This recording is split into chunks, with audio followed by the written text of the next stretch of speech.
Máme upraviť nasledovný výraz, ktorý má platiť pre každé a väčšie ako 0. Poďme to upraviť. V čítateli mám 12 krát a podľa pravidiel práce s odmocninami môžem napísať ako a na 1/21 krát 1/6 minus 4 krát a na 1/18 krát 1/7. Menovateli podobným spôsobom dostávam 4 krát a na 1/42 krát 1/3, čož pri následnej úprave.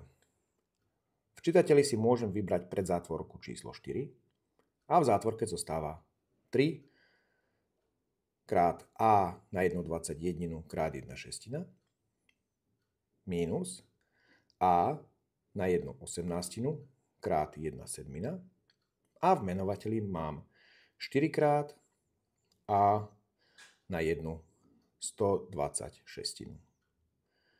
Vidím, že štvorky by sme mohli vykrátiť a tým pádom zostáva v čítateli 3 krát a na 1/126 minus a na 1/126. V menovateli zostáva a na 1/126. V čítateli si môžem dovoliť tieto členy odčítať.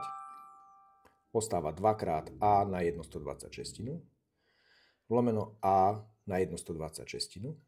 Vidíme, že a na 1/126 môžeme vykrátiť, lebo a je kladné.